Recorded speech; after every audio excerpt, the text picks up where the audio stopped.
Start.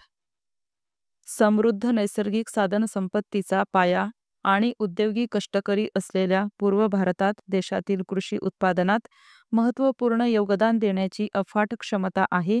तरीही या प्रदेशाची सुमार कृषी उत्पादकता, अपुऱ्या मूलभूत सुविधा, सातत्याने असलेली गरिबी, गुंतागुंतीची सामाजिक उतरंड, मर्यादित सामाजिक संस्था यासह अत्यंत मागास म्हणून या प्रदेशाचे वर्गीकरण करण्यात आले आहे. शेतीचे प्रबल वर्चस्व या प्रदेशात असले तरीही तो कमी गुंतवणूक आणि कमी कृषी उत्पादकता या दुष्टचक्रात अडकून मागे पडला आहे. बहुतेक सर्व शेते लहान आणि माफक आकाराची असून शेतकऱ्यांकडे तुटपुंजी साधनसामग्री आहे.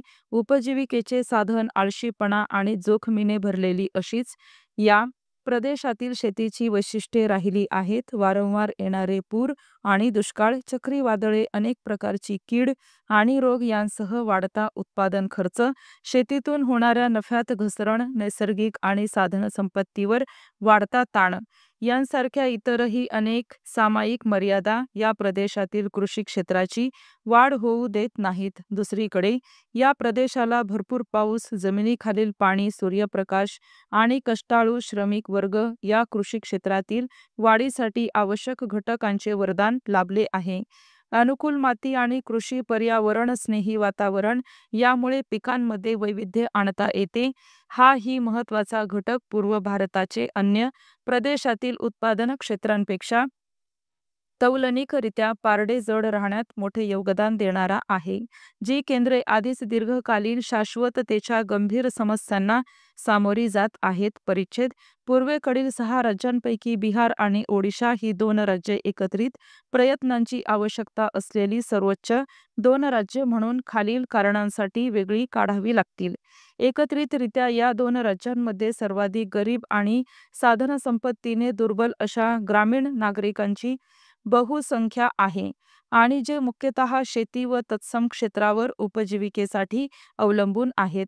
शिवाय या 2 राज्यांमध्ये गेल्या काही वर्षांमध्ये झपाट्याने विकास झाला असून झपाट्याने सुधारत चाललेले ग्रामीण पायाभूत सुविधा क्षेत्र, उदयास येणाऱ्या संस्था, प्रशासनातील सुधारणा आणि इतर सामाजिक व आर्थिक निर्देशक यांच्या संदर्भात भविष्यातील आश्वासक संभाव्य क्षमता दिसल्या आहेत.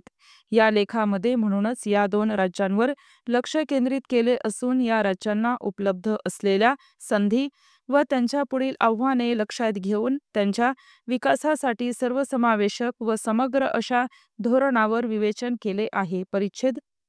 गेल्या काही वर्षांतील प्रशासनातील लक्षणीय सुधारणा आणि 2000 पासून सातत्याने होणारी आर्थिक वाढ यामुळे बिहारने सार्वजनिक लक्ष वेधून घेतले आहे. 2000-2001 ते 2010-2011 या काळात राज्याची एकंदर अर्थव्यवस्था 8.4% या दराने वाढली आहे.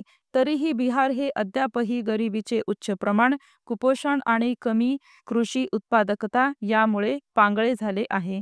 बिहारमधील दरडोई उत्पन्न संपूर्ण भारताच्या सरासरी दरडोई उत्पन्नाच्या 40% असून ते देशातील सर्व 35 राज्यांच्या तुलनेत सातत्याने सर्वात कमी आहे. बिहारमधील गरिबी व्यापक असून संख्येच्या 54% लोकसंख्या अजूनही दारिद्र्य रेषेखालील जीवन जगते, जे प्रमाण देशात सर्वोच्च आहे. राज्याच्या श्रमिक वर्गापैकी 2/3हून अधिक वर्ग शेतीत गुंतलेला आहे. राज्यातील एकूण गरिबांपैकी 90%हून अधिक गरीब हे ग्रामीण रहिवासी असून त्यातील बहुतांश गरीब उपजीविकेसाठी शेती तसेच शेतमजुरीत गुंतले आहेत. स्टॉप.